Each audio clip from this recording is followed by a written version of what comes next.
nous fera voir le bonheur. Un cycle de conférences les dimanches de Carême 2022 à la cathédrale Saint-Maclou de Pontoise. Avec Monseigneur Stanislas Lalanne, évêque de Pontoise, et Monseigneur François Bousquet, professeur honoraire de l'Institut catholique de Paris. Cette 4e conférence, enregistrée le 3 avril 2022, s'intitule « Le bonheur, une question de vie ou de mort ?» Bonsoir à tous et à toutes. Monseigneur François Bousquet. Le thème de nos conférences de Carême, c'est le bonheur. Qui nous fera voir le bonheur? Nous sommes d'abord revenus lors de la première conférence sur la question du sens de la vie. À la fin, la vie a-t-elle un sens? La pandémie qui nous a frappés depuis 2 ans a ravivé beaucoup d'inquiétudes existentielles, en même temps que le confinement donnait l'occasion et le temps nécessaires à la méditation. Dans la 2e conférence, nous nous sommes risqués à aborder de front le scandale du mal, en portant attention simultanément à la manière dont les croyants, à l'écoute de la parole de Dieu, réagissent. Tout naturellement, la 3e conférence, comme il convenait en ce temps de Carême, a traité du combat spirituel. La présente conférence, la 4e, va se demander comment le bonheur est question de vie ou de mort, en envisageant la mort qui ne peut être séparée pour des croyants d'une réflexion sur la résurrection.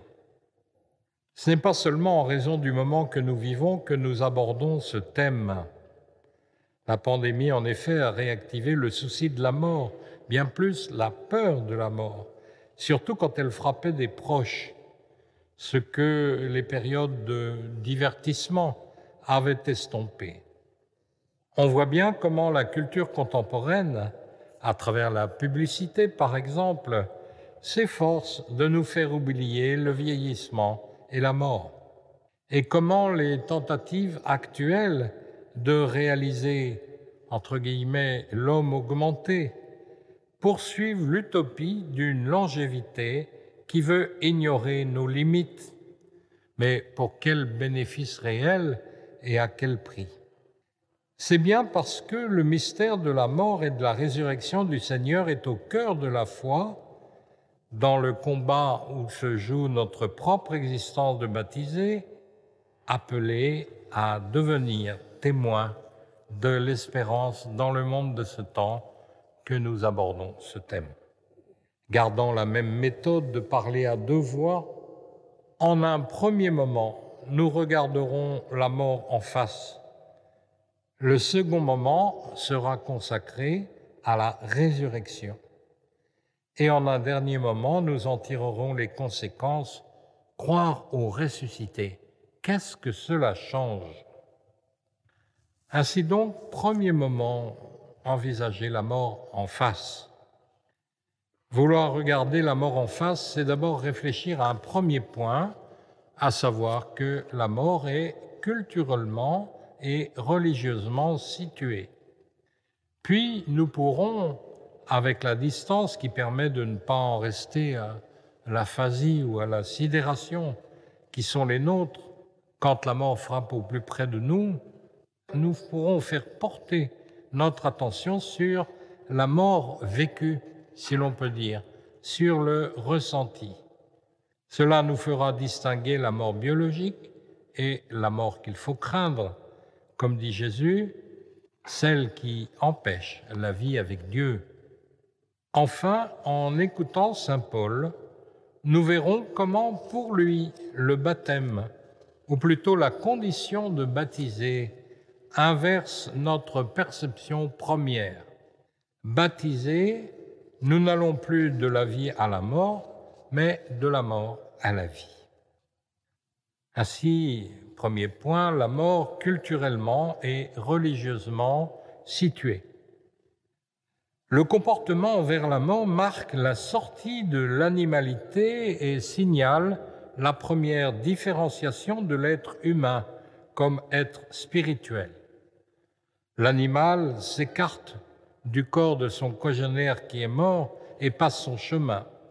Mais les paléontologues, quand ils veulent savoir si les restes qu'ils examinent sont ceux d'un animal ou au contraire d'un hominidé, ils regardent, et c'est émouvant, s'il y a avec les ossements des traces de pollen.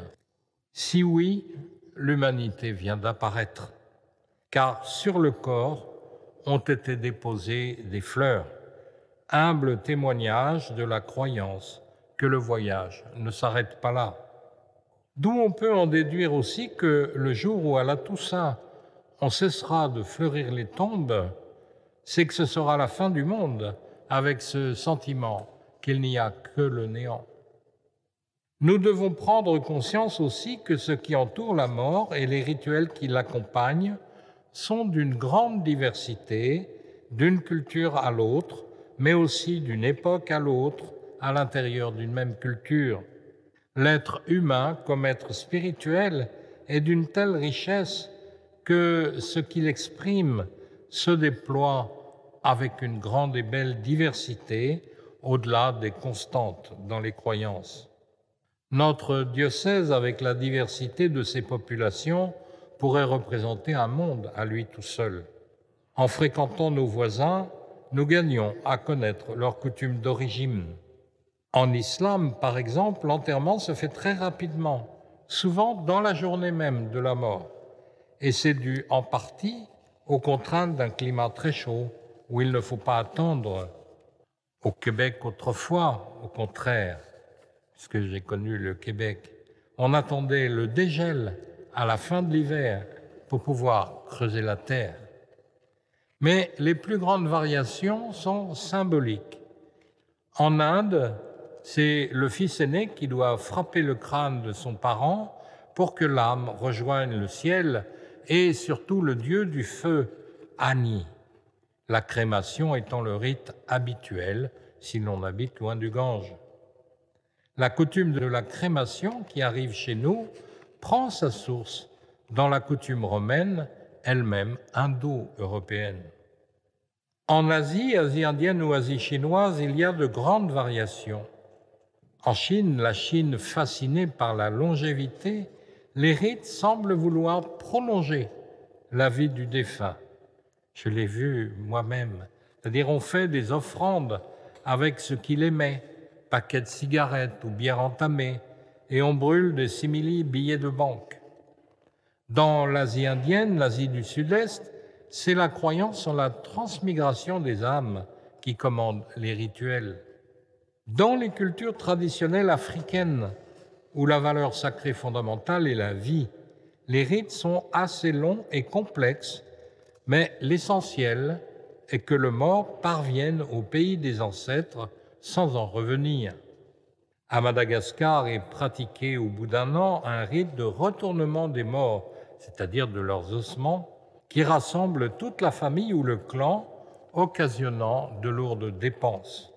Chez nous, c'est d'une époque à l'autre que se font sentir les variations, comme l'ont montré les études de Philippe Ariès et la mort en Occident. Au XVIIe siècle, la mort est publique, dans la mesure où celui qui va mourir réunit dans sa maison enfants et petits-enfants pour leur laisser en précieux héritage ses dernières paroles. D'ailleurs, alors qu'aujourd'hui il nous arrive de penser que c'est la mort subite, sans se voir partir, qui est préférable, dès la période médiévale, comme on peut le voir dans les litanies de protection, vous savez, a peste, bello et fame, liberanos domine, libère-nous Seigneur de la peste, c'est-à-dire de l'épidémie, de la guerre et de la faim. On ajoutait a subitanea et improvisa morte, liberanos domine, de la mort subite et imprévue, libère-nous Seigneur. Mourir, c'est pas si grave, mais mourir sans s'être confessé, ça risquerait là d'être grave. Aujourd'hui, on ne meurt plus à la maison et comme l'écrit Philippe Ariès, la dimension publique est réduite au passage d'un fourgon anonyme dans le trafic. À présent, donc, la mort vécue, notre ressenti, où il faut distinguer la mort biologique et la mort qui empêcherait la vie en Dieu. Donc, tout en étant conscient de ces différences selon les époques et les cultures, cela n'enlève pourtant rien au ressenti. L'un ou l'autre philosophe de l'Antiquité se laissait aller à dire que la mort n'est rien pour nous puisque nous sommes morts au moment où nous la vivons, entre guillemets.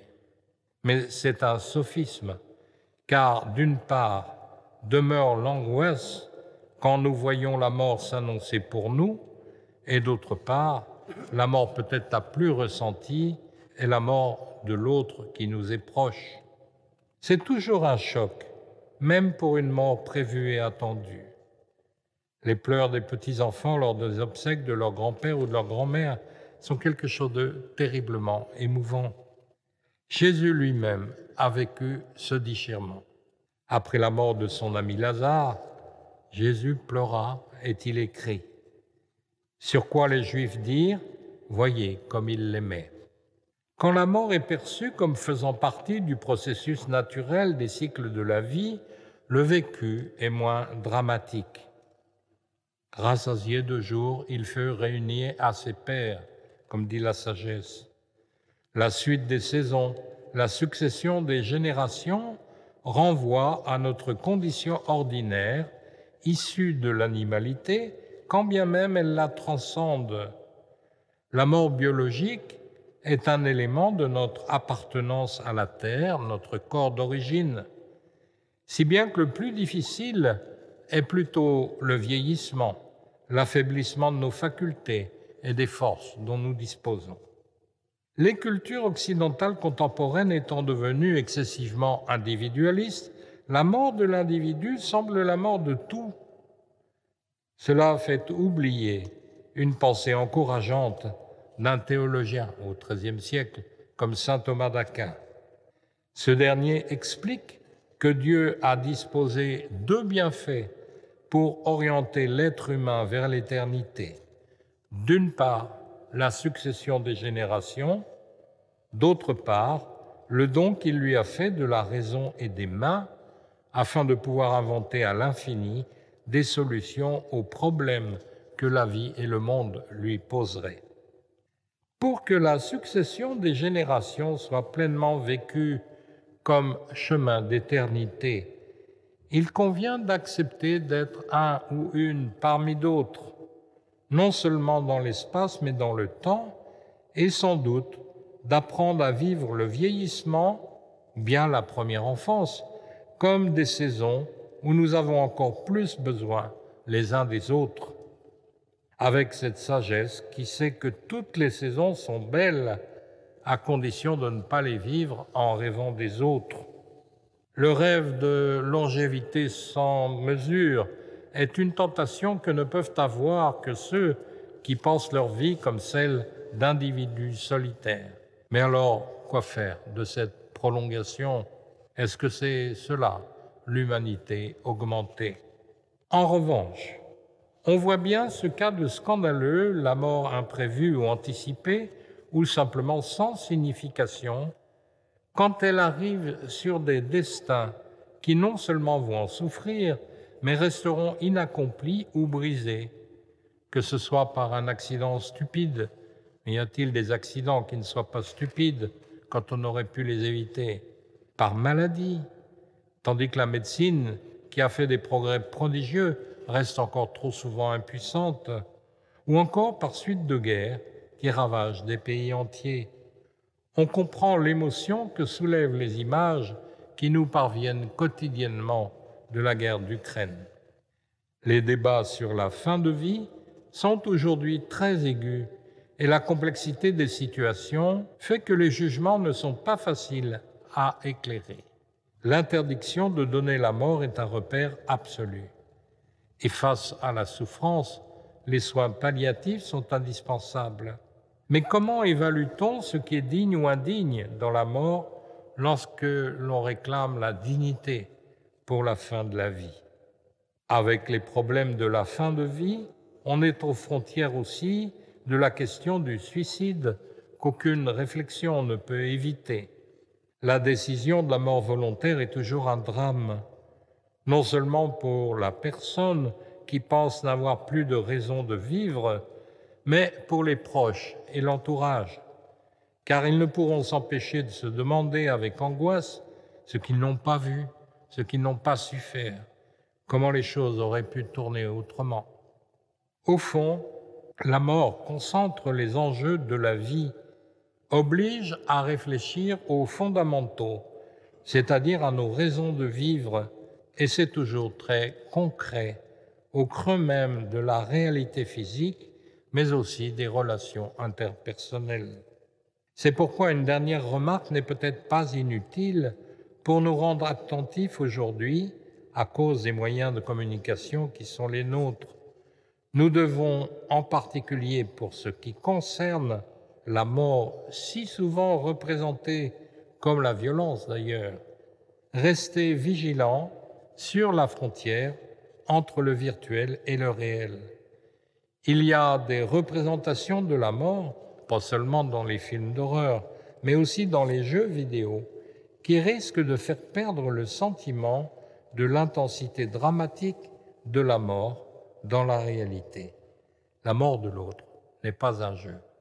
Dernier point, vie et mort selon la parole de Dieu, saint Paul. Un bref passage dans les écrits de Paul nous permettra de rassembler notre propos sur la mort quand nous voyons l'ampleur des questions qu'elle soulève. Paul se rapporte à la mort de 4 façons. Il parle de la mort de croyants, de la mort de Jésus et de ses conséquences pour nous, de la mort en relation avec le péché, de la mort enfin, comme puissance ennemie de Dieu. Il se préoccupe d'abord de la mort des croyants, parce que celle-ci surprend la première génération de chrétiens. Comment se fait-il que la mort garde son emprise après la résurrection du Christ? Paul insiste alors sur le fait que la mort physique ne signifie pas une défaite dans le combat, car pas même la mort ne peut écarter la protection de Dieu. Citons Romains 8, 38, « Ni la mort, ni la vie, etc. Rien ne pourra nous séparer de l'amour de Dieu manifesté en Jésus-Christ. » Ce n'est pas que la mort ne demeure pas une épreuve. Paul se réfère au risque de sa propre mort comme le résultat des tribulations ou de la persécution, même s'il lui arrive d'envisager cette mort comme l'occasion, dit-il, de s'en aller et d'être avec le Christ. En second lieu, saint Paul place au centre de sa prédication la mort du Christ crucifié, reprenant par là la tradition la plus ancienne de la foi. La réalité de la résurrection est liée à la réalité de la mort de Jésus. Fondamentalement, la croix dissipe l'illusion que l'homme puisse se sauver par lui-même, mais aussi elle est confrontation entre Dieu créateur et Père, le Dieu des vivants, et ce qui dans le monde mène à la mort. Nous y reviendrons en parlant de la résurrection. À travers la mort de Jésus, les croyants peuvent considérer en face leur propre mort au lieu de la craindre et de la fuir. Quand Paul dit que le salaire du péché, c'est la mort, cela ne veut pas dire que la mort est le châtiment du pécheur, comme si Dieu aimait la mort et s'en servait. Cela renvoie plutôt à ce qui d'ailleurs s'est vérifié dans la mort du Christ, à savoir que le péché, le réseau multiple et dérisoire de nos lâchetés, de l'orgueil, de l'envie, de toutes nos démissions, finit par mener à la destruction de la vie et de ses possibilités et conduit à la mise à mort de l'innocent. Il nous faut donc insister en troisième lieu sur cette relation de la mort au péché chez saint Paul, en particulier dans la première moitié de l'Épître aux Romains. Dans le parallèle entre Adam et le Christ, la mort est mise en relation avec le péché, mais aussi avec la loi. La loi, certes, donne conscience du péché, mais son observance matérielle ne saurait suffire à procurer le salut, car l'essentiel est la grâce, le don que Dieu fait de sa grâce partagée, et de vivre selon cette grâce d'une manière qui lui répond et lui correspond, ce dont nous allons parler dans un instant, car il s'agit de l'existence baptismale. Enfin, quatrième et dernier aspect, la mort apparaît vraiment chez saint Paul comme la puissance ennemie de Dieu, le Dieu vivant, et la dernière à être détruite, ce qui invite à ne pas en parler trop vite, ni comme si elle avait quelque part à ce que Dieu est. Où saint Paul est le plus éclairant, c'est dans le renversement dont il fait la marque du baptême. Le chrétien ne va pas de la vie à la mort, mais de la mort à la vie. Le vocabulaire de la naissance appliqué à la vie nouvelle est typiquement johannique de l'évangile de Jean. Les références sont multiples. En revanche, chez Paul, le vocabulaire de la naissance est ordinaire. Il insiste sur la lignée, la postérité, la descendance d'Abraham ou de David, ou encore il veut marquer le réalisme de l'incarnation. Mais c'est dans sa réflexion sur le baptême que nous trouvons l'articulation entre mort et résurrection qui va nous introduire directement au second moment de cette conférence sur la résurrection. Je cite Romains 6, 4, 5. « Par le baptême en sa mort, nous avons donc été ensevelis avec lui, afin que, comme Christ est ressuscité des morts par la gloire du Père, nous menions une vie nouvelle.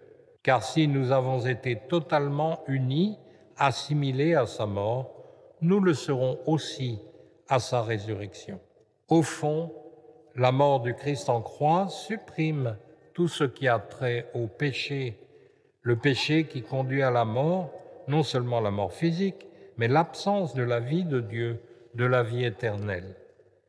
Paul y ajoute l'idée que l'on est baptisé non pas seulement au nom de Jésus, mais dans sa mort. De fait, le rituel chrétien du baptême qui fait plonger celui qui est baptisé, comme le dit le mot baptisme à plongeon, évoque la mémoire de l'Exode. Vivre en baptisé, c'est sortir d'une terre d'esclavage, traverser la mer, c'est-à-dire l'épreuve de l'existence, et ressurgir sur l'autre rive pour marcher sous la conduite de Dieu vers la terre promise. À cette mémoire d'Exode, Paul ajoute celle de la Pâque du Christ, plongé dans la mort et ressuscité par le Père. Tel est l'apport de saint Paul à la méditation des premières générations chrétiennes. Comme le redira l'Épître aux Colossiens, enseveli avec lui dans le baptême, avec lui encore, vous avez été ressuscités, puisque vous avez cru à la force de Dieu qui l'a ressuscité des morts. Ainsi, l'espérance n'est pas illusoire, mais bien fondée, qui remet tout dans le bon sens, aller non pas de la vie à la mort, mais de la mort à la vie, grâce au souffle, à l'esprit du ressuscité, qui est donné en partage à ceux qui le suivent.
Après cette méditation sur la mort que vient de nous faire François Bousquet, il avait annoncé, évoqué en une quinzaine de minutes, une vingtaine de minutes, la résurrection.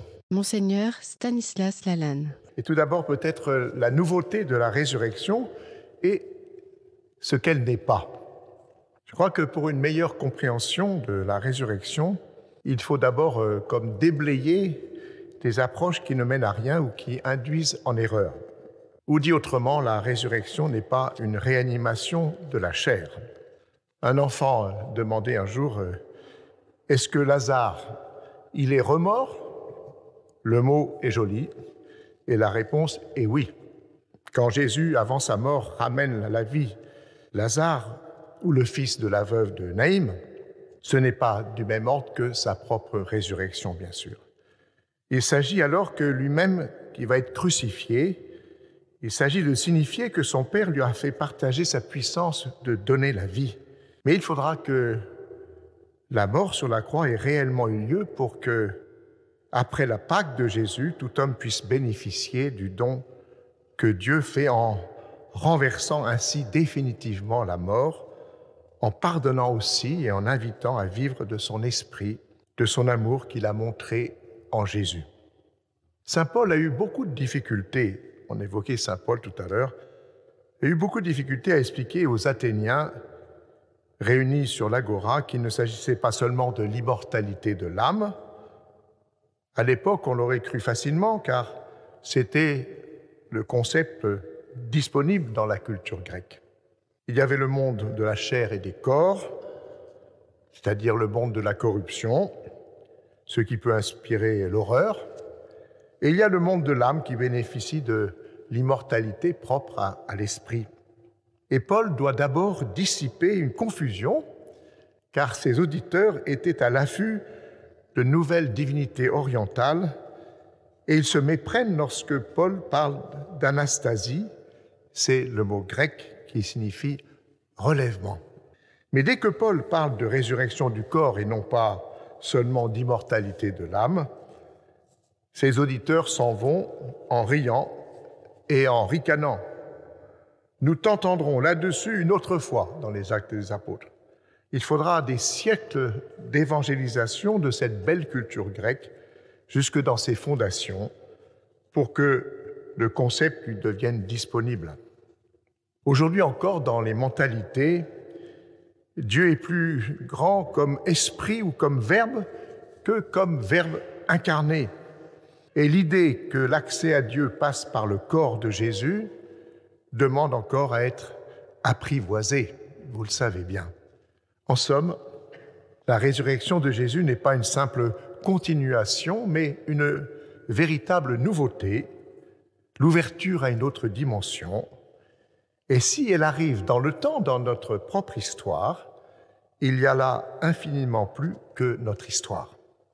Pourquoi les évangiles ont-ils privilégié parmi d'autres, par exemple, celui du réveil, le langage de la résurrection? C'est que ce mot arrive à dire plusieurs choses à la fois. Il y a le préfixe re, qui signifie nouveau, et surrection, qui dit l'acte de se mettre debout, de se relever.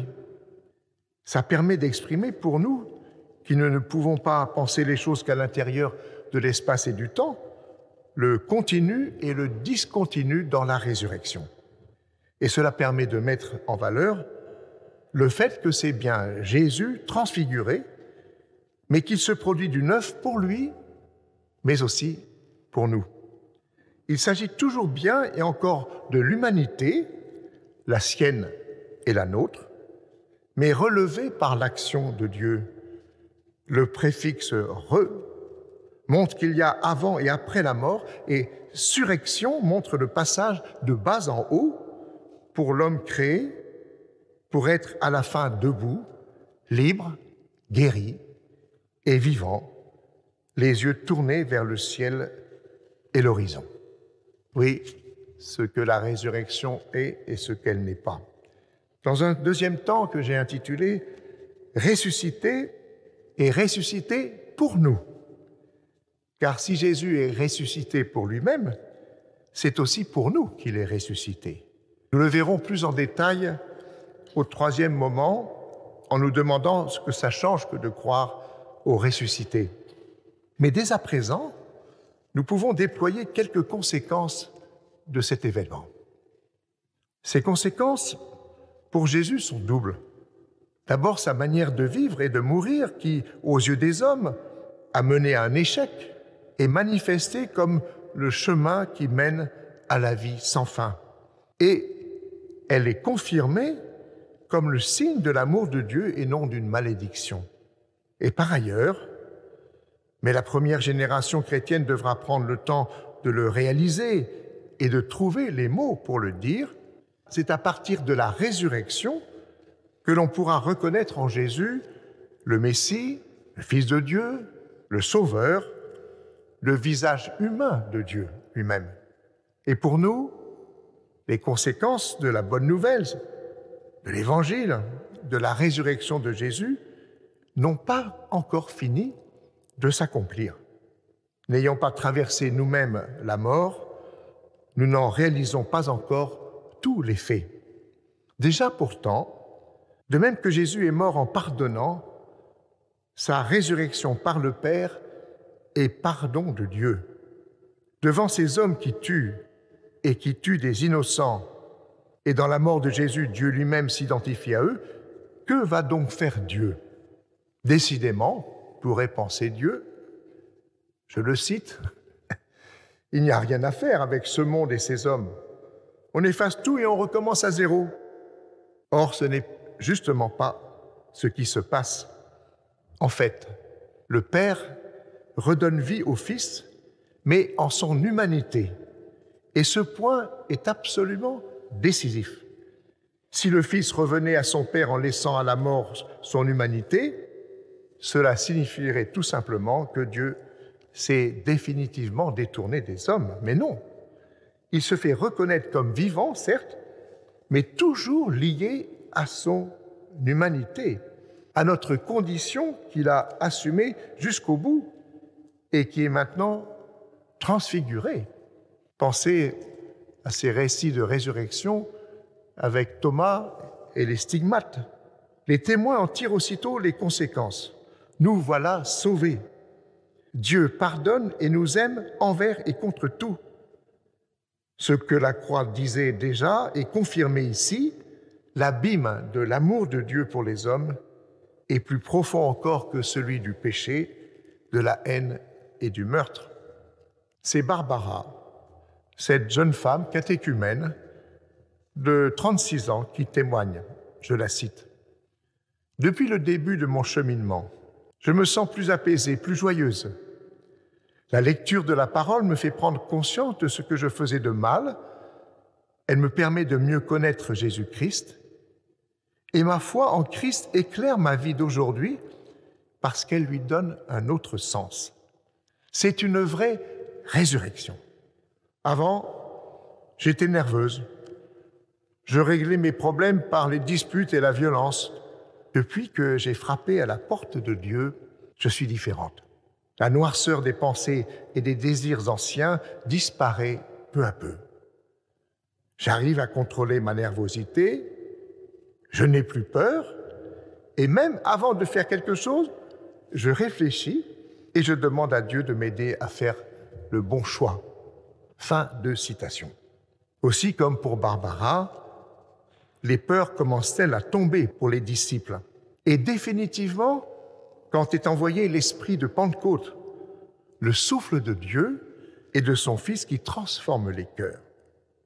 Simultanément, la résurrection ouvre le temps au lieu d'arrêter le temps. Elle l'ouvre jusqu'au retour dernier du Christ, pour que notre liberté relevée ait le temps et l'espace de correspondre au don que Dieu fait de guérir et de reconstruire. Elle ouvre le temps jusqu'à ce que dans le monde renouvelé, Dieu soit tout en tous dans une humanité accomplie et réconciliée.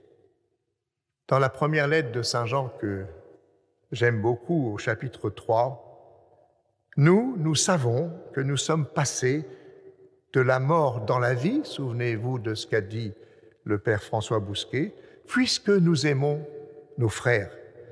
Qui n'aime pas demeure dans la mort. Il ne faut pas lâcher cette double caractéristique de la bonne nouvelle. Il est vivant, ce Jésus qui fait corps jusqu'au bout avec notre humanité, et sa Pâque est la nôtre. C'est bien ce qu'ont réalisé Pierre et Jean courant au tombeau vide. S'il est vivant, tout est changé. Et c'est inouï. La manière d'être homme qui était la sienne, devant les hommes et devant Dieu, mène à la vie et nous libère, nous rendant à notre humanité vraie. Alors chaque fois que nous travaillerons pour la vie et pour une vie plus humaine, non sans épreuve, et malgré des échecs, nous marcherons sur les pas du ressuscité. Mais c'est aussi une Pâque, un passage. Alors même que nous devons tendre à faire des lieux où nous vivons une demeure habitable, où il fasse bon être ensemble, ce n'est pas pour nous y enfermer et jouir de quelques réussites ou privilèges, en ignorant ceux pour qui l'avenir est bouché.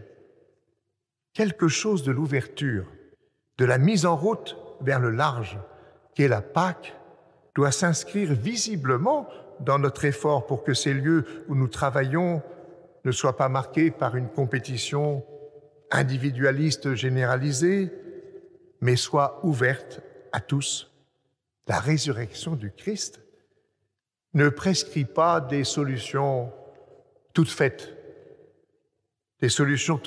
à nos problèmes, indépendamment de la réflexion et de l'analyse patiente de ce dont nos vies sont remplies dans un monde devenu tellement complexe.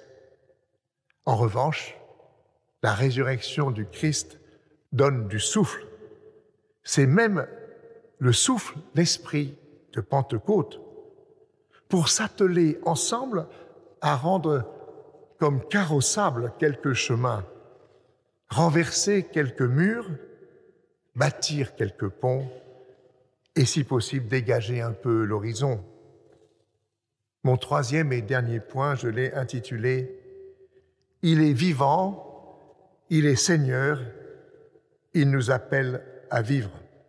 La nouveauté de la résurrection se dévoile aussi dans la manière qu'ont les Écritures de se refuser à décrire cette résurrection comme un phénomène sur lequel on aurait mis la main, dont on pourrait faire le tour. Les apôtres n'ont pas été témoins de la résurrection, ils ont été témoins du ressuscité. Elle montre plutôt les effets résurrectifs, en quelque sorte, de ce qui ne peut être qu'attribué à l'inouï même de la résurrection du crucifié. Sans entrer dans de savantes considérations d'exégèse, on peut rester frappé de la différence d'approche des apôtres et des évangélistes quand il s'agit de prêcher le ressuscité. Par exemple, l'évangile de Matthieu, qui s'adresse à des hommes de culture juive, son langage à propos de la croix et de Pâques utilise les codes juifs, en l'occurrence les codes apocalyptiques. La terre tremble et s'ouvre, les morts ressuscitent. Et n'importe quel juif comprend, et pourtant il est surpris. Il comprend qu'à travers ces événements, c'est la fin du temps qui advient dans le temps. Il est surpris car c'est l'inouï qui surgit et les cieux s'ouvrent. Mais si nous regardons à présent la prédication de Paul à Athènes, les actes des apôtres parlent grec à des Grecs, et c'est pourtant autrement que le ressuscité va leur être prêché. Mais ceux qui y comprennent sont surpris. Voilà que la bonne nouvelle bouleverse leur catégorie. D'abord, le Dieu cherché à tâtons, jusque-là, n'est pas vague. Il s'atteint à travers le visage de Jésus. Il s'intéresse à eux. Et puis la résurrection fait craquer de toutes parts les représentations en usage, comme celle que j'évoquais tout à l'heure de l'immortalité de l'âme. Elle concerne les corps, elle concerne l'histoire, elle concerne le monde. Il n'est pas besoin d'insister. Aujourd'hui encore, La plénitude de ce qu'implique pour nous la résurrection n'a pas fini d'être expérimentée dans la diversité de nos situations, dans la diversité de nos vies. Ce qui est sûr, c'est qu'elle va nous rendre capables d'exister autrement dans ce que nous aurons compris de notre existence. Précisément avec cette différence qui est celle de l'Esprit du Christ et de son Père, le Dieu vivant, cet autre souffle. Je crois qu'il faut le répéter, la bonne nouvelle du salut pour tous en Jésus-Christ se déploie à partir de la résurrection. Et on peut résumer en 3 expressions. Jésus est ressuscité, c'est-à-dire il est vivant. Deuxièmement, il est le Seigneur. Et troisièmement, il nous appelle à vivre. Il est vivant. Donc le péché qui peut mener à blesser la vie, à tuer le corps, n'a pas le dernier mot. Si Dieu, son Père, a ressuscité Jésus, qui a été crucifié et qui était mort, c'est qu'il lui donne raison d'avoir vécu et affronté la mort comme il l'a fait. On pensait que le mal avait gagné. Les disciples eux-mêmes ont vécu la mort de Jésus comme un échec, comme la destruction aussi de leur espérance. Pensez aux disciples d'Emmaüs, au chapitre 24 de Saint Luc. Dieu voit autrement et il établit une nouvelle création. Et si la manière qu'a eue Jésus de vivre et de mourir était la bonne, le chemin qu'il a pris est donc le bon. Il assure bien le passage de cette vie vers la vie nouvelle, la vie éternelle. Toute peur doit et peut tomber, en particulier quant à l'avenir, au moment où nous traversons l'épreuve. Si Jésus est vivant, avec lui, nous vivrons. J'évoquais, il est vivant, il est le Seigneur. Jusqu'à la résurrection, le fait que Jésus, un homme comme nous, soit le Fils de Dieu, pouvait rester comme caché. Après la résurrection, cela apparaît clairement aux croyants et c'est plein de conséquences. Si Jésus ressuscité vivant est auprès de son Père, ce que l'on fait par exemple le jour de l'Ascension, c'est le signe que le grand désir de Dieu arrive enfin à s'accomplir. Il est vivant, il est le Seigneur, il nous appelle à vivre. Comme le disait un jeune, j'aime bien son attestation, je le cite, « Si Jésus est venu chez nous, c'est pour que nous allions chez lui. » C'est tout simple. Parce que Jésus est bien un homme, le premier d'entre nous, voilà que l'avenir de chacun et de toute l'humanité, pas seulement les croyants, est attendu en Dieu et s'accomplira en Dieu. Nous savons que Dieu est concerné en lui-même par tout ce qui nous arrive. Voilà qui change notre manière de voir. De même qu'il fallait apprendre à voir le Fils de Dieu parmi nous en Jésus durant sa vie, de même maintenant, tous les jours jusqu'à la fin des temps, il faut apprendre à voir en tout homme Dieu qui vient à notre rencontre. Combien ça transforme notre regard sur les autres. Pensez à ce beau passage intitulé faussement le jugement dernier dans le chapitre 25 de Matthieu. De même, il faut apprendre à voir ce qui n'est pas encore visible. Dans celui qui nous agresse, nous pouvons voir celui qui peut devenir meilleur. Dans le tout petit, celui qui va grandir.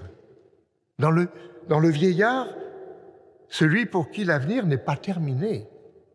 Dans la personne handicapée, celle qui peut avoir sa vie comme tout le monde. Dans l'exclu, celui qui a droit à sa place dans la communauté des hommes.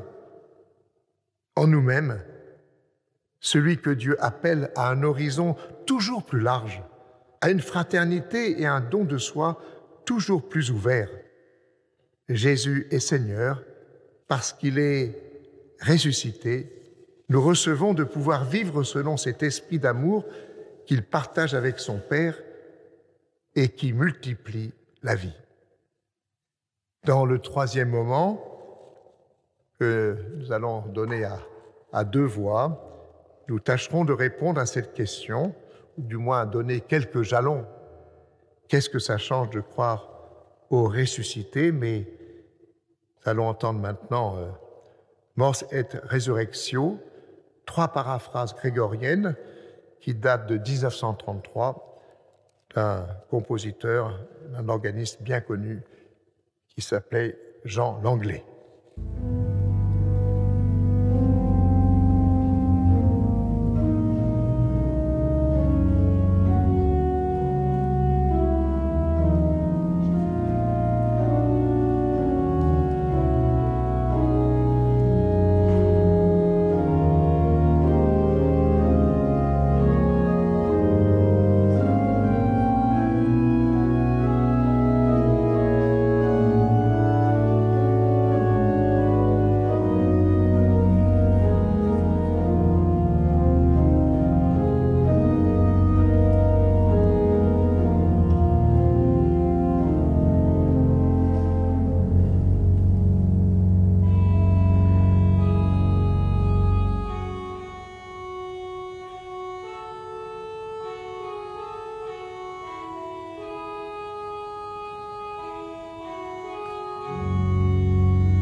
ce troisième et dernier moment, croire au ressuscité, qu'est-ce que ça change? Tenter de répondre à la question « qu'est-ce que ça change ?» c'est toujours instructif et fécond. Nous essayerons, même s'il y aurait beaucoup à dire, de décrire ce que l'on pourrait appeler les effets de Pâques. Plusieurs aspects demandent d'être un peu explicités, mais il faut remarquer qu'ils sont liés et qu'ils sont tous rapportés à ce même centre, l'irruption du monde nouveau de la résurrection et prémisse du monde à venir. Dans un premier moment, intitulé « Où la vie commence à reprendre sens », nous n'arrivons pas toujours à sortir du cercle angoissant où nous répétons sans fin « Le mal est absurde, il n'a pas de sens, alors pourquoi le mal ? Pourquoi le mal s'il n'a pas de sens ?» Question sans fin. Voilà que grâce au ressuscité, il est possible de sortir de ce cercle angoissant et de continuer à faire changer de sens ce monde où le mal est absurde. Grâce à lui, le monde est remis à l'endroit et la vie reprend son sens. Le mal était un mur, il y a maintenant une brèche. Elle doit s'élargir. Nous le ferons en nous attaquant d'abord au mal que nous commettons ou qui nous échappe, puis au mal que tous ensemble nous n'avons pas encore réussi à maîtriser. Si c'est grâce à Jésus que cela est rendu possible, il faut voir comment nous pouvons nous mettre à sa suite et vivre comme il a vécu. Paul Claudel, imitant dans l'un de ses écrits la parole de Jésus dans l'Évangile, écrivait « Je ne suis rien venu abolir, mais tout accomplir ».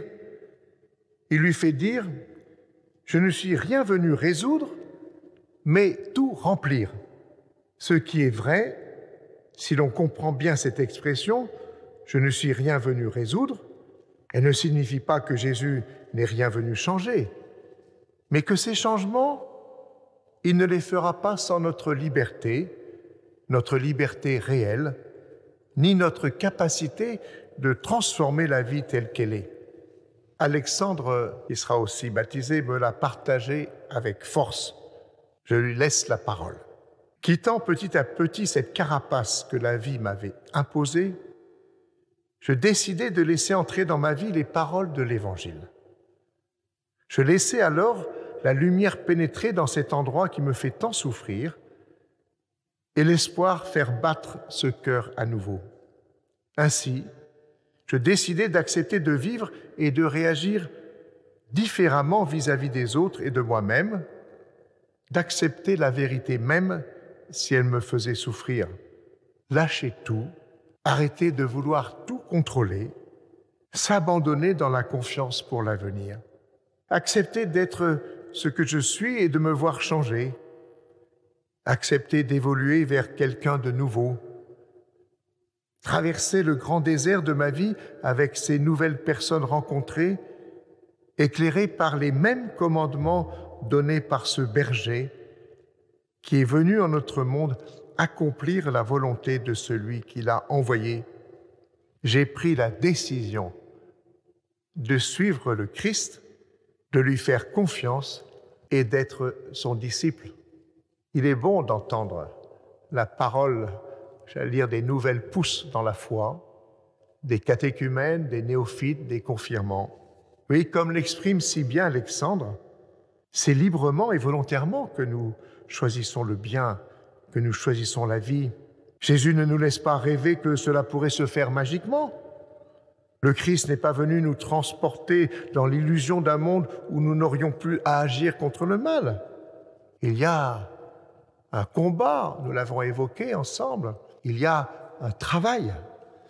En revanche, il est venu tout remplir, ce qui signifie que rien ne pourra jamais nous séparer de lui, quoi qu'il nous arrive.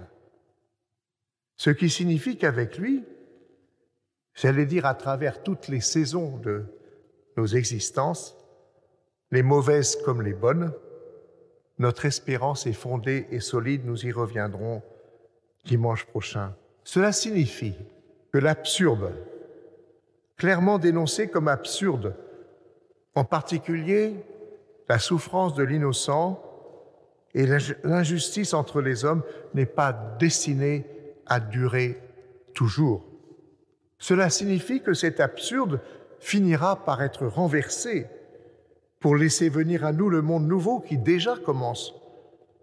Un monde où Dieu veut qu'avec lui et en lui, tous les hommes soient accomplis et heureux ensemble.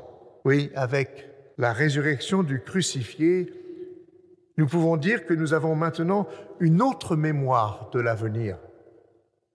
C'est-à-dire que nous avons, dans la mémoire collective de l'humanité, de quoi envisager l'avenir autrement que comme la répétition des fatalités du mal.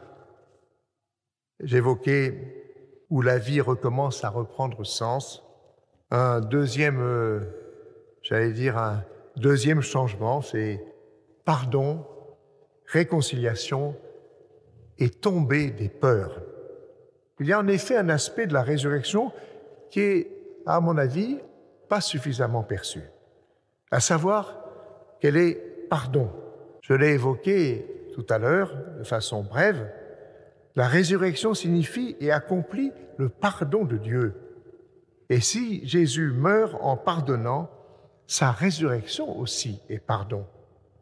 C'est en se faisant reconnaître vivant au-delà de la mort, avec son humanité, qu'il signifie le pardon de Dieu.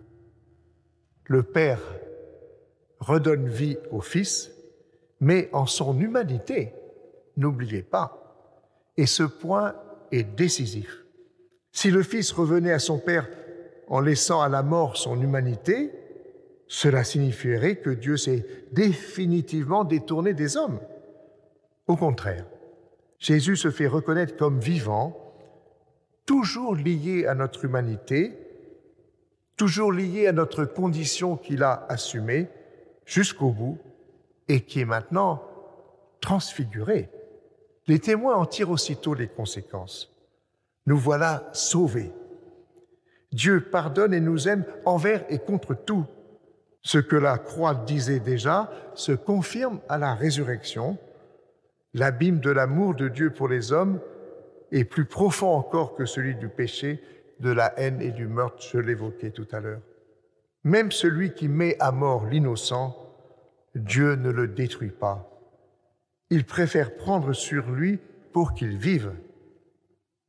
Trop souvent, on oublie que Jésus, ressuscitant avec son humanité, montre que Dieu tient plus à nous que nous ne tenons à notre péché.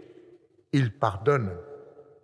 L'Église qui se rassemble dans le repas du Seigneur, autour du ressuscité, comme nous l'avons fait ce matin, avant que chacun ne reparte vers le lieu où il vit, est une Église qui, de Pâques en Pentecôte, a mission jusqu'à la fin de signifier visiblement, de donner à voir concrètement l'anti-Babel, la réconciliation dans la diversité. Et pour un chrétien, travailler à la réconciliation, ce n'est pas une tâche périphérique. En vivant de l'esprit du ressuscité, nous savons qu'il y a une manière de gérer les conflits qui traversent notre vie commune, de telle sorte que la droiture et la vérité, une certaine non-violence fondamentale, permettent de rendre justice aux uns et aux autres. Nous en savons le coût, payé de sa personne, et nous en connaissons les conditions, une lucidité dans les analyses, qui soit en même temps une compréhension généreuse. Ce qui frappe encore parmi les effets de Pâques sur les disciples, c'est la tombée des peurs. Nous voyons dans les évangiles les apôtres, les disciples, ne pas comprendre au début, chercher, se poser des questions. Ce sont des hommes et des femmes comme nous, les pieds sur terre. Nous ressemblons à Thomas ou à Marie-Madeleine qui veulent toucher Jésus. Il faut remarquer la transformation qui est la leur. Quand ils réalisent enfin ce qui s'est passé, la peur disparaît. Ils sont joyeux, ils parlent et ils partent annoncer à tous la bonne nouvelle, j'allais dire, contre vents et marées. Troisième effet, troisième conséquence, je l'ai intitulé « Croiser l'amour de Dieu et l'amour des autres ». D'un côté, la mort de Jésus nous montre jusqu'où Dieu s'identifie à nous en son Fils. Désormais, on verra combien en tout homme qui souffre, c'est Dieu fait homme qui souffre avec lui. Il n'y aura plus, jusqu'à la fin des temps, un seul être humain, et surtout innocent, qui soit persécuté, torturé ou mis à mort, sans que ce soit à Dieu lui-même que l'on touche, et sans que cet innocent soit habité même dans la souffrance et l'obscurité par Dieu lui-même. Donc on est là au cœur de la foi, au cœur du mystère pascal.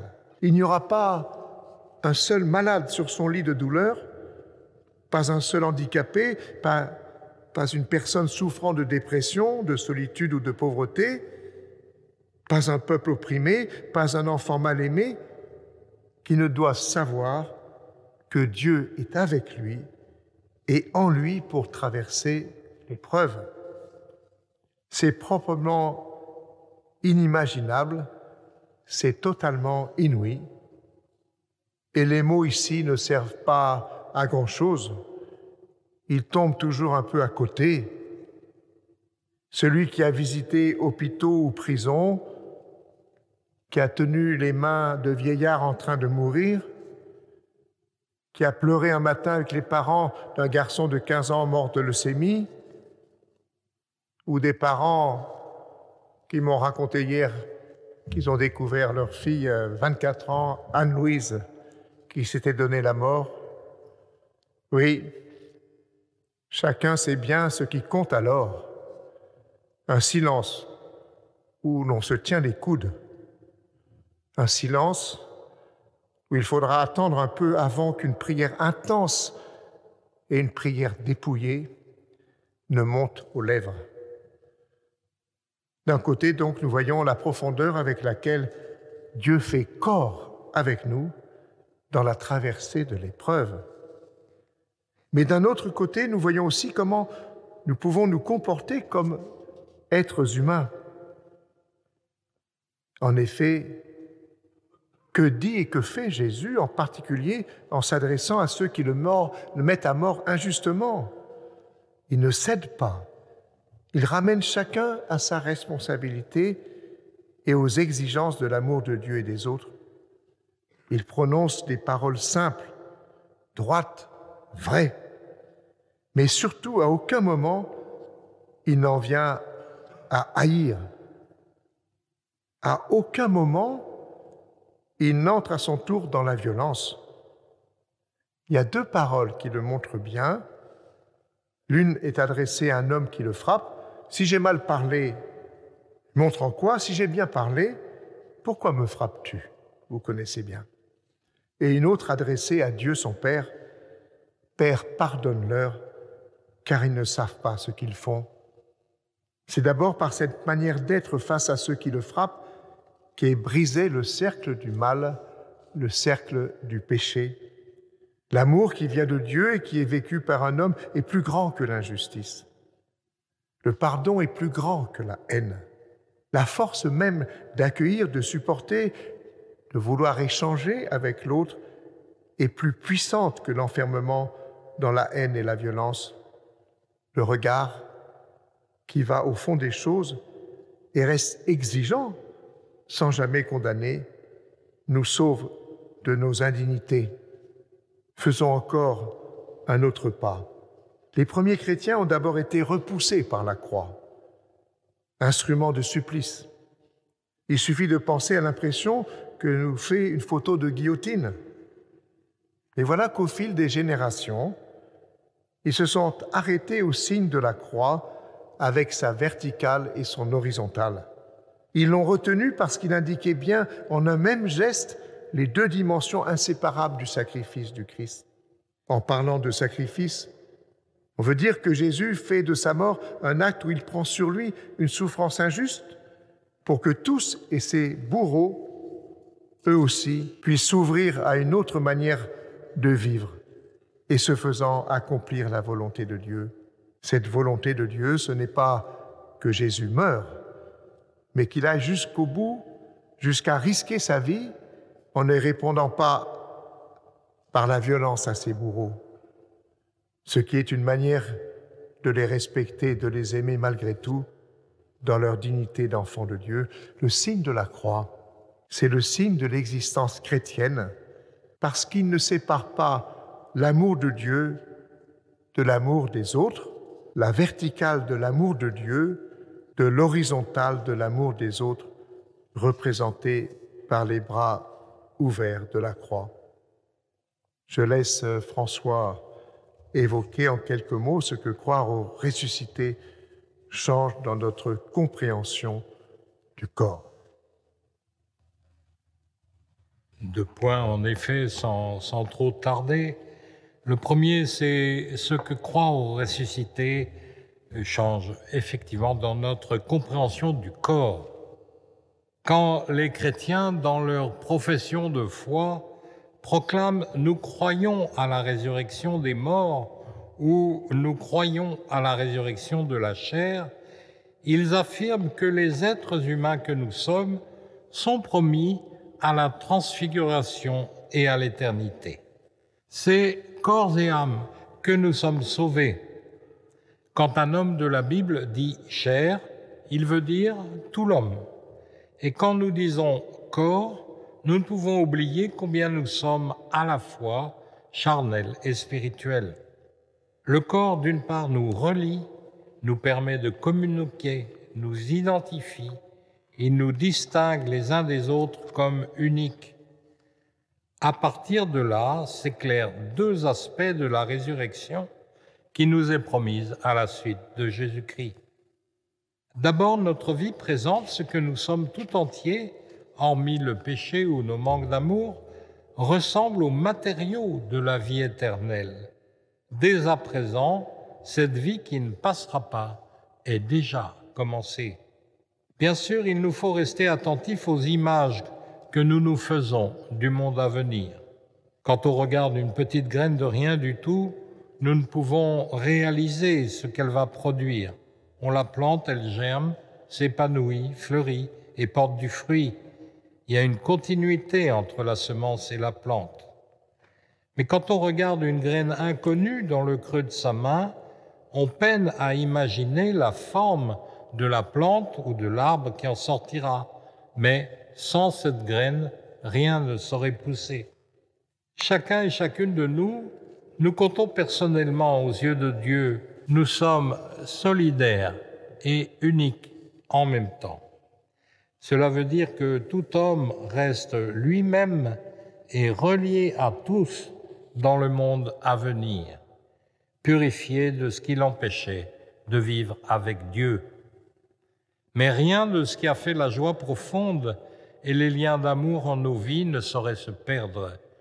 Donc notre corps, notre condition charnelle, notre incarnation est promise au salut. De toute éternité, chacun d'entre nous a un nom personnel. Dieu nous connaît et il aime chacun, chacune en particulier. C'est la personnalité de chacun d'entre nous qui est promise à l'éternité. Là, nous serons aussi solidaires. Nous ne serons donc pas coupés de ce qui, aujourd'hui, nous rend solidaires. Voilà la communion des saints.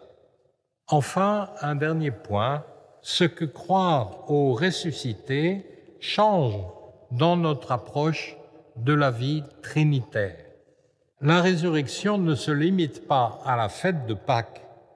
En fait, la liturgie déploie le mystère célébré dans la grande séquence Pâques, Ascension, Pentecôte. Si elle nous fait célébrer successivement ces 3 fêtes, c'est pour diffracter, comme en un prisme, la lumière unique et très intense de ce mystère en sa triple dimension trinitaire. La lumière du soleil pénètre dans le prisme et les couleurs de l'arc-en-ciel en ressortent. Et nous vivons ainsi successivement les différentes facettes du mystère pascal. À Pâques, le Père ressuscite le Fils en lui rendant l'Esprit. La résurrection devient un mystère de filiation. Le Père rend l'Esprit au Fils et lui redonne la vie. Voilà pourquoi nous, enfants de Dieu, à cause du Christ, nous sommes maintenant accueillis, adoptés dans la vie même de Dieu. C'est une nouvelle manière d'être fils et donc frère. L'ascension représente en quelque sorte l'autre bout ou l'aboutissement de la trajectoire qui commence à Noël. Tout est simple. Dieu veut partager sa vie avec nous et pour cela, il vient le premier partager notre existence pour que nous puissions partager la sienne. À Noël, il descend parmi nous. À l'Ascension, il nous invite à le suivre chez lui. À Noël, la divinité se cache dans l'humanité de cet enfant fragile. À l'Ascension, c'est l'humanité de Jésus qui est cachée à nos yeux, mais avec la sienne, la nôtre aussi est cachée en Dieu, attendue en promesse et invitée vers l'invisible. Désormais, toucher à l'homme, c'est toucher à Dieu, c'est toucher à l'homme. Pâques, Ascension, à la Pentecôte, l'Esprit du Père et du Fils est répandu sur toute chair comme puissance de résurrection. Ainsi, pour un chrétien, vivre Pâques signifie vivre la résurrection, l'ascension et la Pentecôte. Cela veut dire partager le souffle de Dieu et l'espérance promise aux hommes d'aujourd'hui. À quoi sert d'être chrétien, sinon à vivre de l'esprit, amour partagé entre le Père et le Fils, à prendre part à l'espérance des hommes en ce Dieu capable de transformer l'humanité.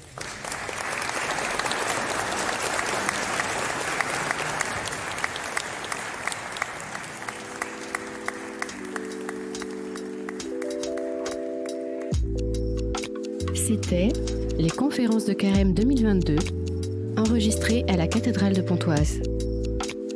Prise de son, montage et réalisation, diocèse de Pontoise.